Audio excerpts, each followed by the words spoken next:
सभी competitive exam में Indian history के क्वेश्चन जरूर से आते हैं। चाहे वो एग्जाम आईएएस का हो, चाहे वो एग्जाम पटवारी का हो, चाहे वो रेलवे का हो, चाहे एसएससी का हो। किसी एग्जाम में 3-4 क्वेश्चन तो किसी एग्जाम में 10-15 क्वेश्चन। हिस्ट्री के क्वेश्चन चाहे कम आए चाहे ज्यादा आए, आपको पढ़ना उतना ही पड़ेगा। और इसीलिए मैं शुरू कर रहा हूं आज से इंडियन हिस्ट्री ए से लेकर जेड तक, मतलब सिंधु घाटी की सभ्यता से लेकर भारत की आजादी तक का इतिहास छोटे छोटे अलग अलग वीडियो के माध्यम से मैं आपको बताने वाला हूं। नमस्कार, मैं हूं अशोक पटवा और आप देख रहे हैं हिस्ट्री फॉर जनरल स्टडी। आप जानते ही होंगे कि भारतीय इतिहास की शुरुआत होती है सिंधु घाटी की सभ्यता से। और सिंधु घाटी की सभ्यता अगर हम आज से देखें तो लगभग 5000 साल पहले भारत और पाकिस्तान के क्षेत्र में स्थापित थी। आप सोच के देखिए, 5000 साल पहले का इतिहास आखिर कैसे जाना गया, कैसे लिखा गया। तो इतिहास को जानने का, लिखने का सोर्स क्या होता है, इसलिए हम शुरू करेंगे भारतीय इतिहास के सोर्स क्या हैं। तो याद रखिएगा, इतिहास के सोर्स सिर्फ 2 ही होते हैं। एक है पुरातात्विक या आर्कियोलॉजिकल सोर्स और दूसरा है साहित्य या लिटरेचर वाले सोर्स। पुरातत्व का मतलब है उस जमाने के लोगों ने किसी भी चीज का उपयोग किया है, चाहे वो बर्तन हो, चाहे वो आभूषण हो, चाहे वो औजार हो, चाहे उनके द्वारा बनाई गई पेंटिंग्स है।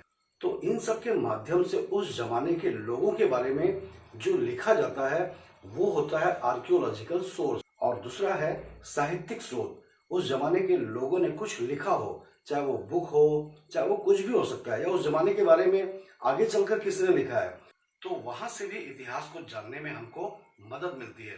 तो याद रखिएगा, इतिहास के 2 सोर्स हैं, एक है पुरातात्विक या आर्कियोलॉजिकल और दूसरा है साहित्य। इसी के आधार पे हम देखें तो जो बीता हुआ समय है, या हम कह सकते हैं कि बीता हुआ जो इतिहास है उसको 3 युगों में बांटा गया है। पहला युग देख रहे होंगे आप, प्राग ऐतिहासिक युग, प्री हिस्टोरिक एज। ये क्या है? ये मानव जीवन का वो समय है जब मनुष्य के पास लिपि नहीं थी, भाषा नहीं थी। तो इस समय के मानव जीवन के बारे में हमारी जानकारी का सिर्फ एक ही सोर्स है, वो है आर्कियोलॉजी। मतलब इस जमाने के लोगों ने जिन भी चीजों का, औजार का, आभूषण का, गुफाओं का, जिन भी चीजों का उपयोग किया है, उन चीजों के माध्यम से इस समय के इतिहास को जाना गया। वैसे प्री हिस्टोरिक एज को हिस्ट्री में पढ़ा नहीं जाता, इसके लिए अलग से एक सब्जेक्ट है आर्कियोलॉजी। दूसरा युग है आद्य ऐतिहासिक युग या प्रोटो हिस्टोरिक एज। ये मानव जीवन का वो समय है जब उसे लिपि का ज्ञान हो चुका था, उसे अक्षर का ज्ञान हो चुका था, भाषा का ज्ञान हो चुका था, और बहुत सारी चीजें उन लोगों ने लिख लिख के छोड़ा भी है, लेकिन उनके द्वारा लिखी गई चीजों को हम आज तक पढ़ ही नहीं पाए हैं। इसलिए इस समय का भी जो इतिहास है उसका बेस है आर्कियोलॉजी, पुरातत्व। तो पुरातत्व के माध्यम से ही इस समय के बारे में हमारी जानकारी हो पाई है। जैसे आप जानते ही होंगे कि सिंधु घाटी की सभ्यता में लिपि थी, अक्षर थी, लेकिन हम उनको पढ़ ही नहीं पाए हैं। क्यों? क्योंकि वो भाव चित्रात्मक लिपि होने के कारण वो अभी तक समझ में नहीं आई है। तो आज हम सिंधु घाटी सभ्यता के बारे में जो भी जानते हैं उसका सोर्स क्या है? आर्कियोलॉजी। ठीक है, तो ये दूसरा युग है आद्य ऐतिहासिक युग या प्रोटो हिस्टोरिक एज। तीसरा युग होता है मानव इतिहास का ऐतिहासिक युग। ऐतिहासिक युग का मतलब है कि मानव जीवन का वो समय जब क्रमबद्ध जानकारी मिलनी चालू हो जाती है। कुछ जानकारी आर्कियोलॉजिकल से और कुछ जानकारी लिटरेचर से। जो जानकारी हमको लिटरेचर में मिल रही है उसका प्रूफ हमको आर्कियोलॉजी से मिल रहा है, जो जानकारी हमको आर्कियोलॉजी से मिल रही है उसका प्रूफ हमको लिटरेचर से मिल रहा है। तो इस तरीके से जब क्रमबद्ध सीक्वेंस में इतिहास मिलना चालू होता है तो उस समय को कहा जाता है ऐतिहासिक युग। और भारत में ऐतिहासिक युग की जो शुरुआत है वो मौर्य वंश से मानी गई है। और यही कारण है कि क्वेश्चन आप सुने होंगे, अक्सर ये क्वेश्चन आया है कि भारत का प्रथम ऐतिहासिक सम्राट कौन था? चंद्रगुप्त मौर्य। क्योंकि चंद्रगुप्त मौर्य से ही हमको क्रमबद्ध भारत का इतिहास जानने को मिलता है। तो 3 युगों में बांटा गया है बीते हुए मानव के समय को, प्राग ऐतिहासिक युग, आद्य ऐतिहासिक युग और ऐतिहासिक युग।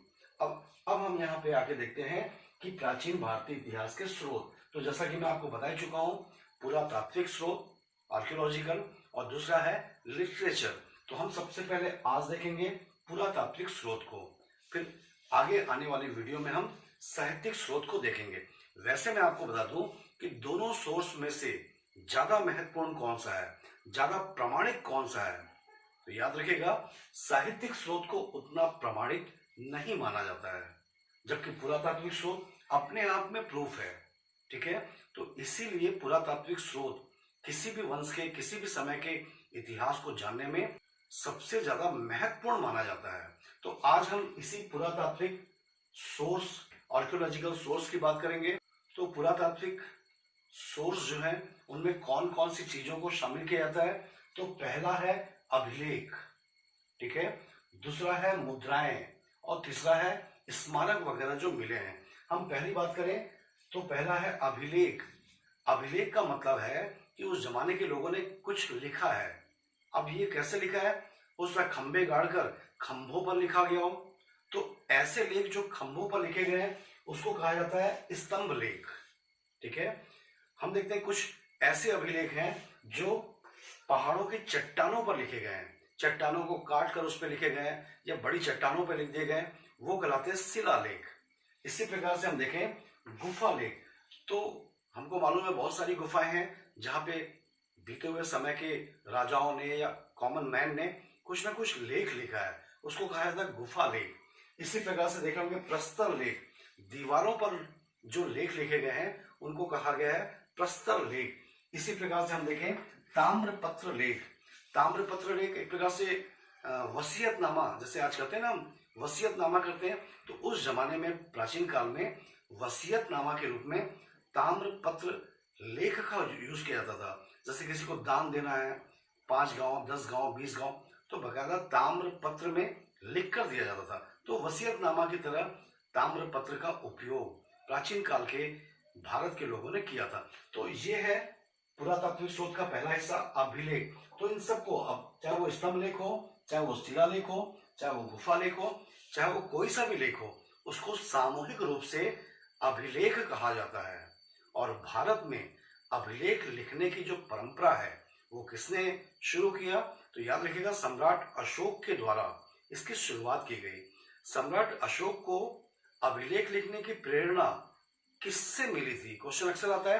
तो याद रखिएगा सम्राट अशोक को ये प्रेरणा मिली थी डेरियस, ईरान का राजा था डेरियस प्रथम, इससे प्रेरणा मिली थी सम्राट अशोक को अभिलेख लिखाने की। अशोक के अभिलेखों की खोज किसके द्वारा की गई, तो याद रखिएगा ब्रिटिश शासन में फादर टी फैंथलर, इनके द्वारा अशोक के अभिलेखों की खोज की गई। अशोक के अभिलेख तो खोज लिए गए, लेकिन जो उसमें लिखा गया है वो पढ़ा नहीं जा सका था।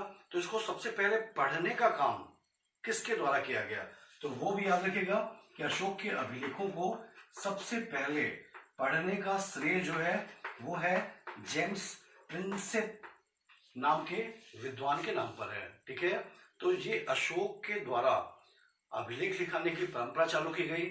अशोक के जो अभिलेख हैं अभी जो मिले हैं सभी, वो सभी प्रकार की लिपियों में मिले हैं।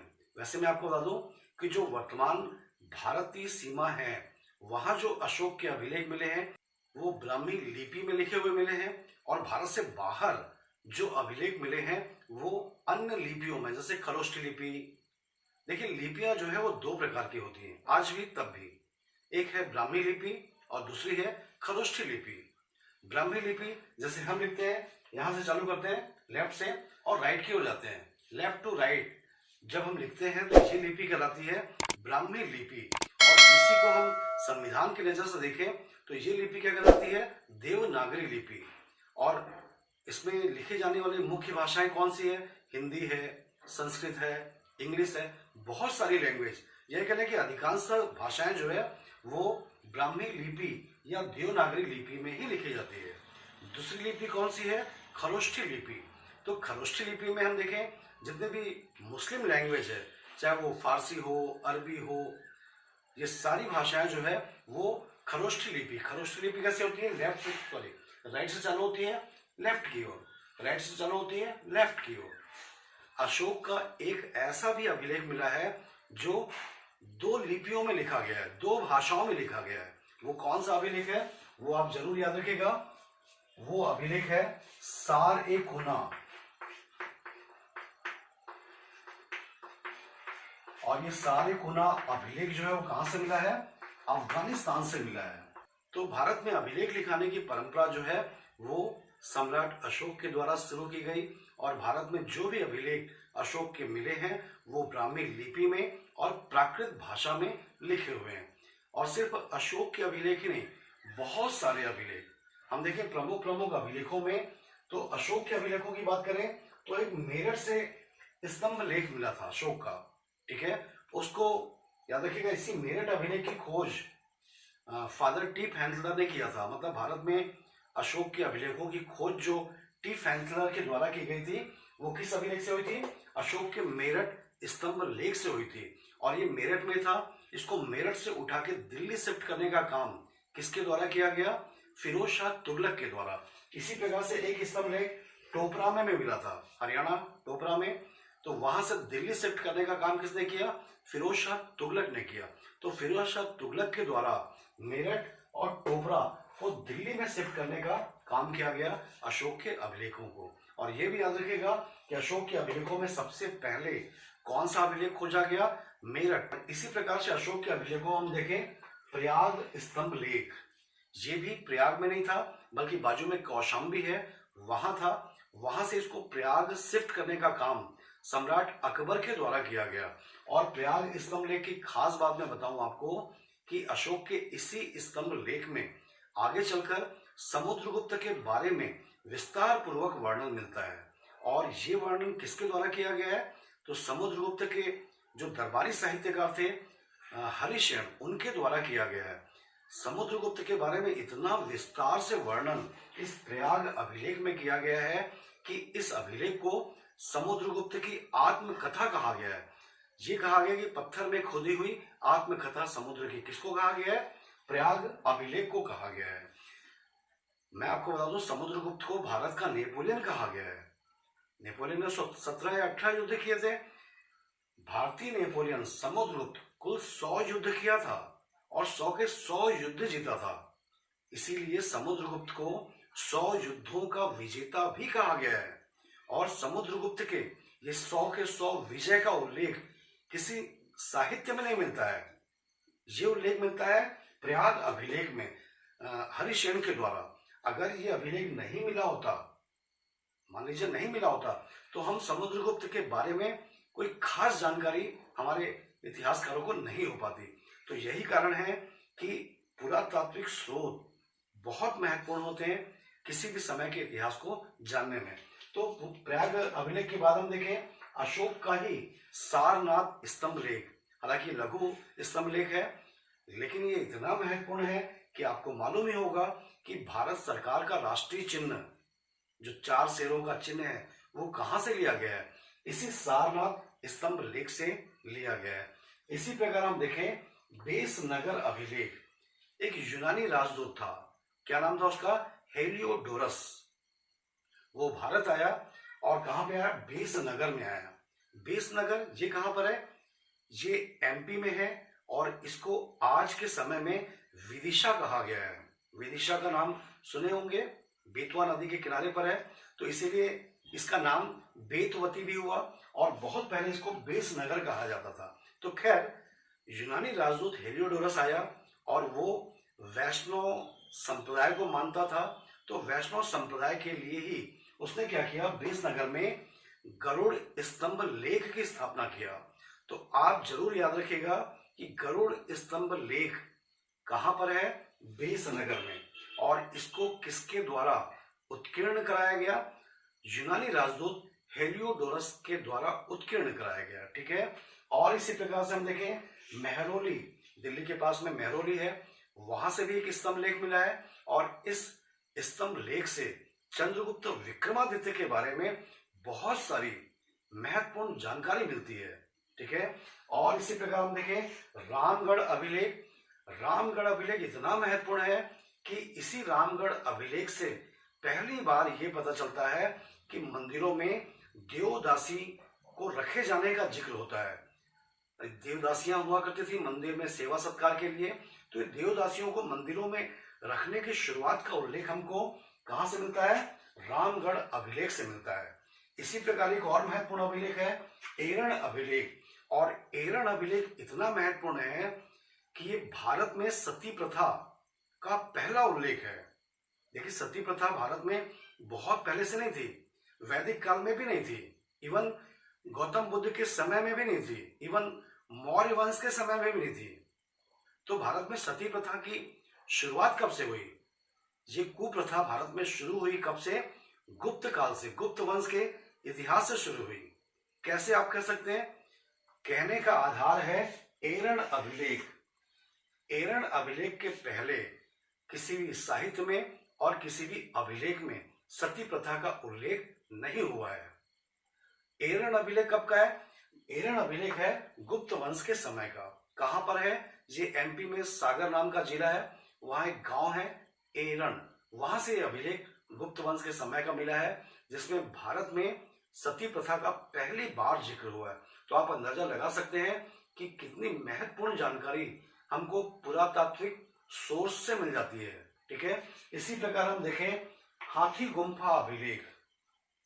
अगर ये अभिलेख नहीं मिला होता तो कलिंग के राजा खारवेल के बारे में इतिहास में जानकारी हो ही नहीं पाती। किसी लिटरेचर में, किसी भी ग्रंथ में खारवेल का उल्लेख ही नहीं है। अंततः हमको हाथी गुम्फा अभिलेख, जो कि उड़ीसा में है, वहां कलिंग के राजा खारवेल का उल्लेख मिलता है, और ये इतना प्रतापी राजा था कि इसने मगध को भी जीत लिया था। ठीक है, तो याद रखिएगा खारवेल का हाथी गुम्फा अभिलेख। और हम देखें और भी अभिलेखों में तो नाना घाट अभिलेख, ये भी बहुत महत्वपूर्ण है। नाना घाट महाराष्ट्र में, और ये रानी नागनिका का अभिलेख है। और रानी नागनिका का नाना घाट अभिलेख ये संबंधित है सातवाहन वंश से। और इस अभिलेख की खास बात क्या है कि ये भारत में भूमि को दान करने का पहला उल्लेख देता है हमको, कि भारत में भूमि दान का विषय बन गई सातवाहन वंश। तो कहने का मतलब यह है कि सातवाहन वंश के पहले भूमि दान का विषय नहीं थी, भूमि संपत्ति के रूप में नहीं थी। भूमि दान का विषय कब से बनी? सातवाहन वंश के समय से। और ये भूमि दान की प्रक्रिया बहुत ज्यादा कब चालू हो गई? गुप्त काल में, और फिर सामंतवाद का उदय हुआ। जो भी हो आप याद रखिएगा नागनिका का नाना घाट अभिलेख सातवाहन वंश का है, और इसी अभिलेख से भारत में भूमि दान करने का पहला उल्लेख मिलता है। इसी प्रकार हम देखें अयोध्या अभिलेख। अयोध्या अभिलेख पुष्यमित्र शुंग का, और पुष्यमित्र शुंग ने एक नहीं बल्कि दो अश्वमेध यज्ञ भी किए थे, लेकिन इसका उल्लेख किसी साहित्य में मिला ही नहीं। अंततः जब अयोध्या अभिलेख मिला तो ये पता चलता है कि पुष्यमित्र शुंग ने एक नहीं बल्कि दो अश्वमेध यज्ञ संपन्न किए थे। याद रखिएगा। इसी प्रकार से ऐहोल अभिलेख बहुत महत्वपूर्ण है। ये संबंधित है किससे? पुलकेशिन द्वितीय, चालुक्य वंश के राजा पुलकेशिन द्वितीय और हर्षवर्धन के बीच नर्मदा नदी के किनारे भयंकर युद्ध हुआ था, और इस भयंकर युद्ध में पुलकेशिन द्वितीय ने हर्षवर्धन को पराजित किया था। तो इस पूरे के पूरे युद्ध का, विजय का उल्लेख पुलकेशिन द्वितीय के ऐहोल अभिलेख से ही हमको मिल पाया है।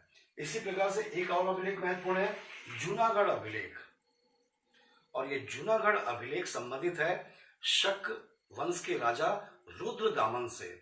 और ये अभिलेख खास क्या है इसमें कि ये संस्कृत भाषा में लिखा गया भारत का पहला अभिलेख है। इसके पहले के सारे अभिलेख क्षेत्रीय भाषाओं में, प्राकृत में, पाली में वगैरह वगैरह में, संस्कृत भाषा में लिखा गया पहला अभिलेख हम कौन सा लिखते हैं? जूनागढ़। कहां पर है जूनागढ़? आपको मालूम है तो जल्दी कमेंट बॉक्स में बताइए कि जूनागढ़ भारत के किस राज्य में स्थित है। तो जूनागढ़ अभिलेख रुद्रदामन संस्कृत भाषा का पहला अभिलेख। तो आप ऐसे ही और भी जो प्रमुख अभिलेख हैं उनका कलेक्शन कर लीजिए कि किस राजा का है, कौन सी महत्वपूर्ण जानकारी मिलती है, परीक्षाओं में क्वेश्चन पूछे जाते हैं। ठीक है, तो ये है पुरातात्विक सोर्स में पहला अभिलेख। दूसरा है पुरातात्विक स्रोत में मुद्राएं, सिक्के, क्वाइंस। आप सोचते हैं मुद्रा या सिक्के के माध्यम से, क्वाइंस के माध्यम से इतिहास की जानकारी कैसे मिल पाएगी? तो मैं आपको बताऊं कि ये इतिहास को जानने में बहुत ज्यादा महत्वपूर्ण है।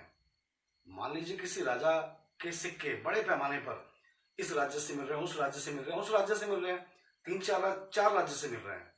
अब इन चार राज्यों के अलावा उस राजा के सिक्के बड़े पैमाने पर कहीं और से नहीं मिल रहे हैं, तो बड़ी आसानी से 2000-3000 साल बाद हम आज ये निष्कर्ष निकाल सकते हैं उस राजा के राज्य की सीमाएं जो है ये 4 राज्यों तक रही होंगी।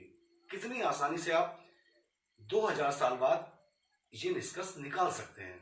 इसी प्रकार से हम देखें कि कई ऐसे राजा हुए जो बहुत सिक्के चलाए, बहुत सारे सिक्के, यह कह लें कि किसी वंश के बहुत सारे सिक्के मिलते हैं, हर जगह से मिलते हैं। तो कितनी आसानी से आप निष्कर्ष निकाल सकते हैं कि उस समय की इकोनॉमी कितनी, अर्थव्यवस्था कितनी तेज हो गई होगी कि लोग वस्तु विनिमय छोड़कर मुद्राओं के माध्यम से खरीदी और बिक्री करने लगे। ठीक है, तो इतिहास को जानने में बहुत महत्वपूर्ण है मुद्राएं या सिक्के या क्वाइंस। और हम देखें मुद्राओं की बात करें तो ये इतने महत्वपूर्ण है कि जो 206 बीसी से लेकर 300 एडी के बीच का जो भारत का इतिहास है वो पूरा का पूरा इतिहास इन्हीं मुद्राओं के माध्यम से लिखा गया है। मतलब इस समय के बारे में तो अभिलेख में उल्लेख है और न ही किसी लिटरेचर में उल्लेख है। तो इस समय के बारे में 206 बीसी से लेकर 300 एडी के बीच अधिकांश का इतिहास जो है वो मुद्रा के आधार पर लिखा गया। तो आप अंदाजा लगा लीजिए कि सिक्के किसी भी समय के इतिहास को जानने में कितने ज्यादा महत्वपूर्ण है।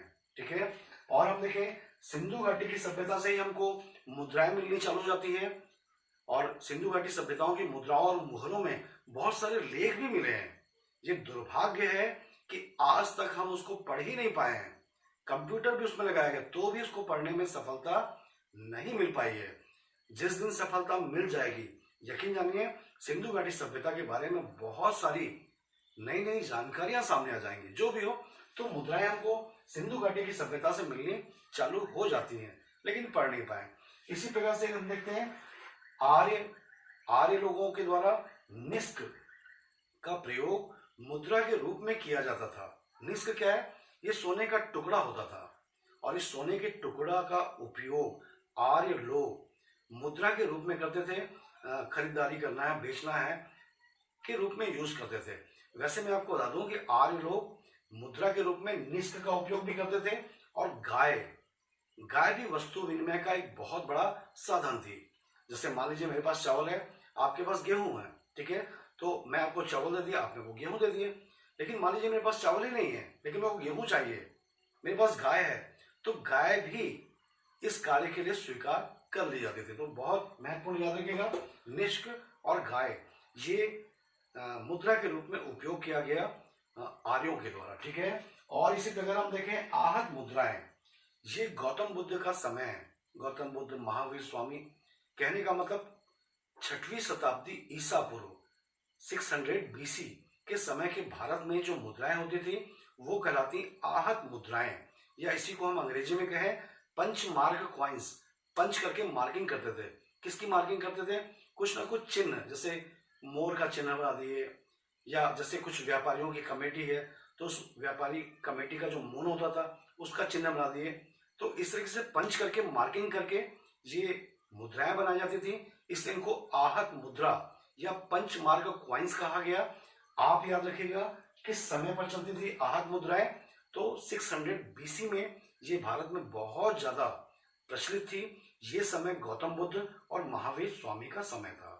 ठीक है, इसी प्रकार हम देखें पर्ण या कासार पर्ण, ये कब की मुद्रा है? ये मुद्रा है मौर्य काल की।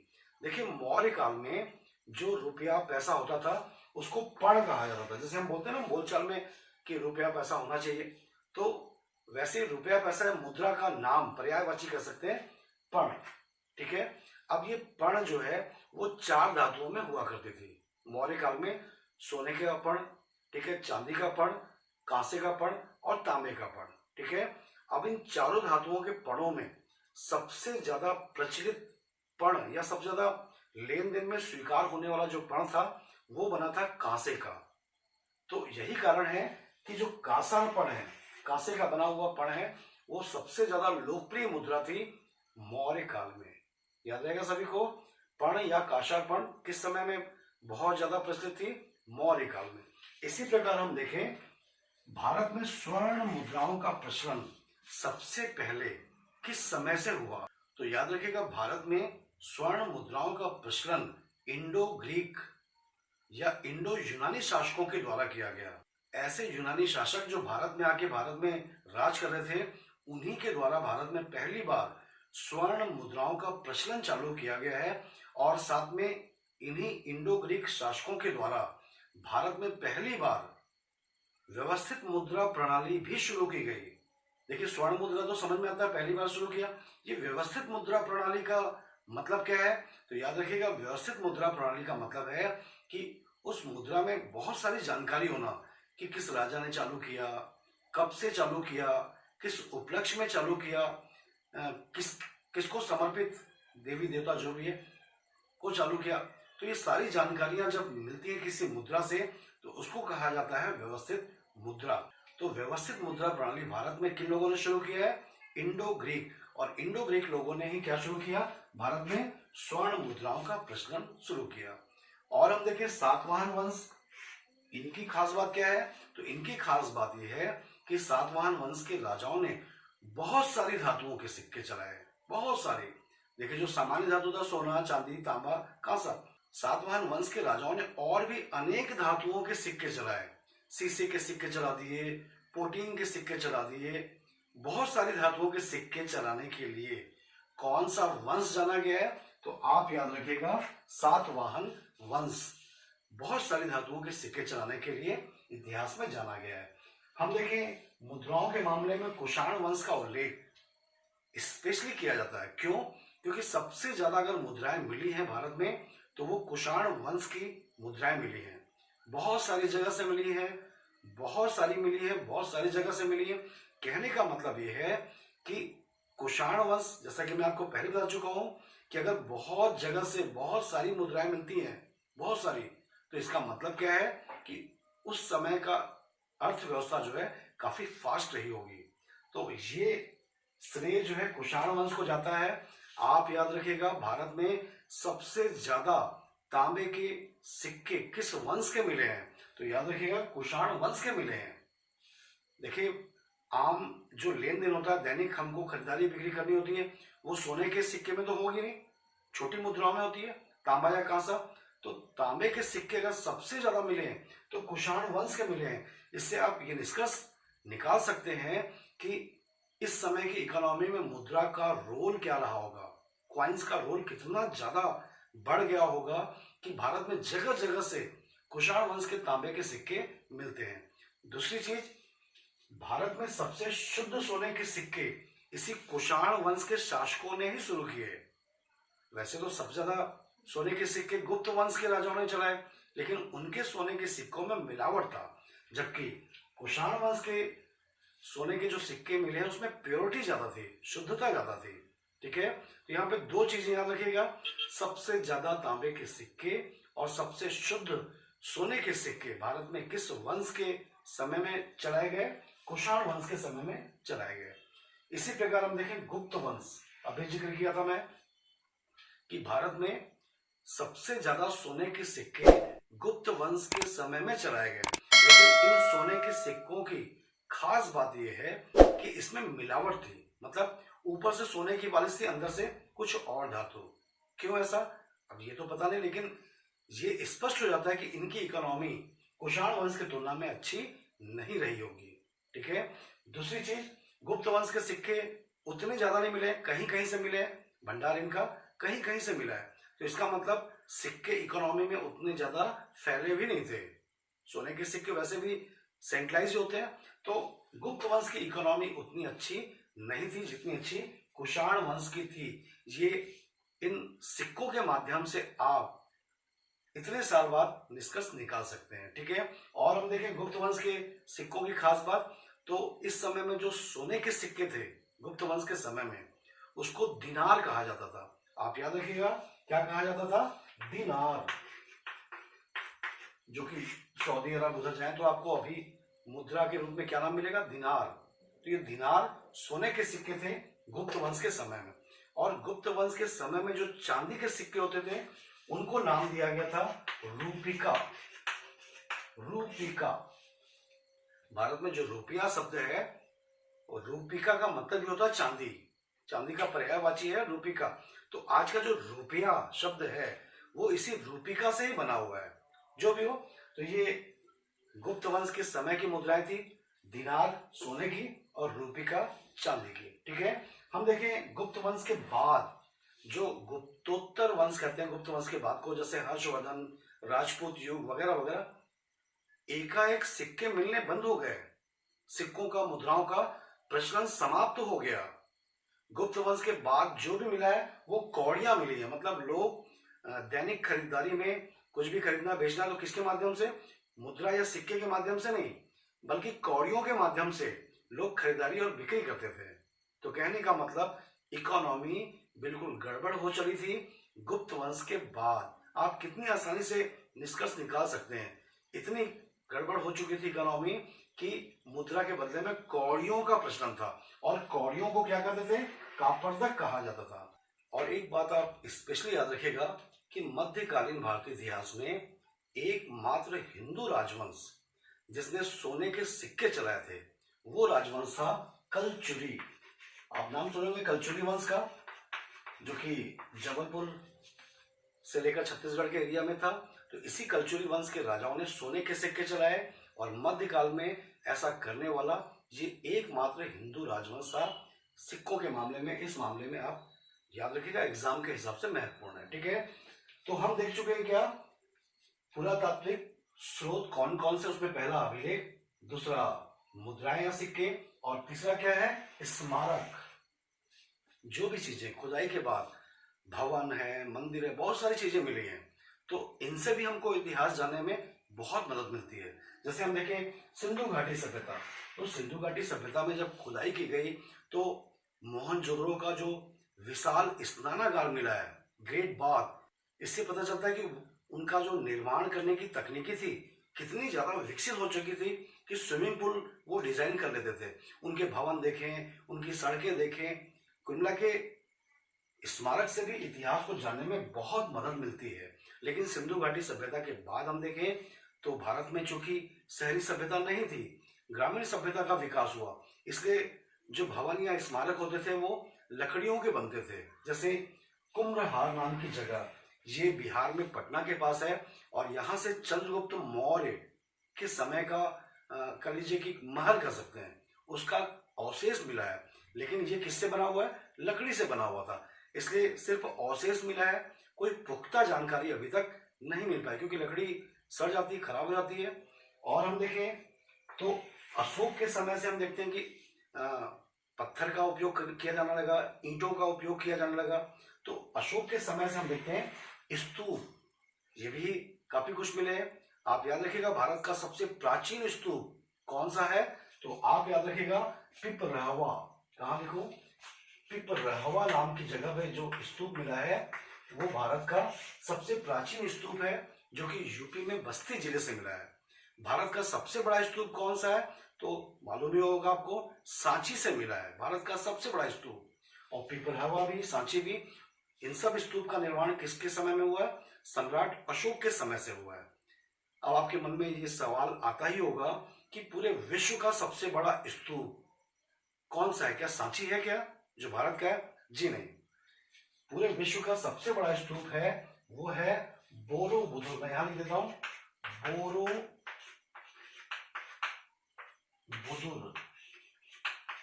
और ये बोरोबुदुर स्तूप कहां से मिला है? इंडोनेशिया।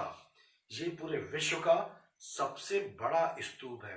तो इसके माध्यम से हमको उस जमाने के राजाओं के धार्मिक विश्वास की जानकारी मिलती है, धार्मिक क्रियाकलाप की जानकारी मिलती है। और हम देखें स्तूप के बाद तो मंदिर, हम देखते हैं आगे चलकर बौद्ध धर्म के बाद भारत में हिंदू धर्म को ज्यादा प्रोत्साहित किया गया। तो हिंदू धर्म में मंदिर, अब सवाल ये उठता है कि आखिर मंदिर निर्माण की क्रिया कब से चालू हुई। तो याद रखिएगा, भारत में मंदिरों का निर्माण जो है वो गुप्त काल से हुआ है।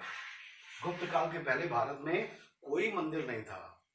और यही कारण है कि गुप्त वंश के समय के आप मंदिरों को देखें तो जैसे आज के मंदिर होते हैं वैसे आपको नहीं दिखेगा। जैसे देवगढ़ का दशावतार मंदिर, भूमरा का शंकर भगवान का, ये सारे मंदिर आप देखें तो ऐसा कोई शिखर विखर नहीं होता था, बस दो चट्टाने ऐसे, उनके ऊपर एक ऐसी फ्लैट चट्टान रख दिए, इसको मंदिर मान लेते थे।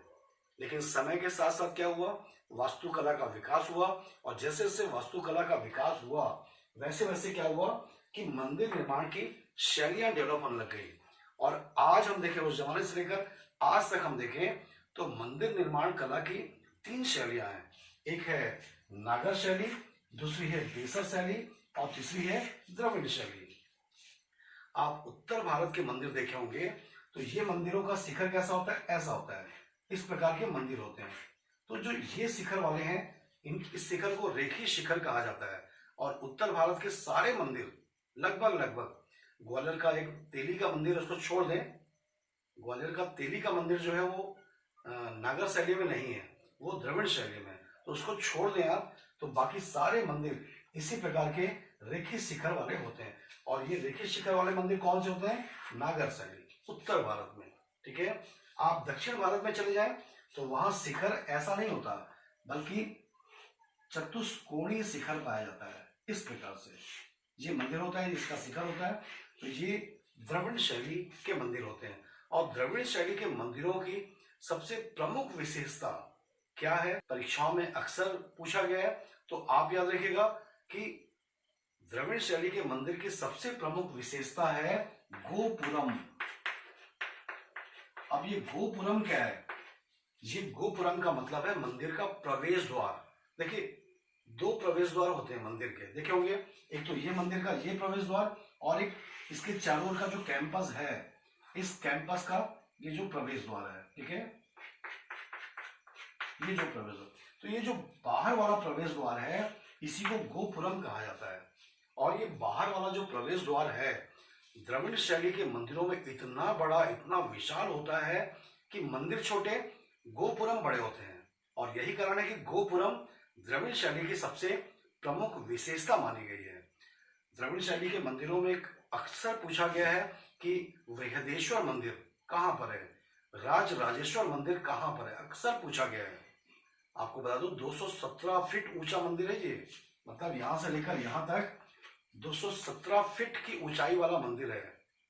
अगर आपको मालूम है कहां पर है तो आप कमेंट बॉक्स में जरूर बताइए, वैसे भी बहुत ज्यादा पूछा गया है। ठीक है, तो बात हो रही थी किसकी, नागर शैली और द्रविड़ शैली।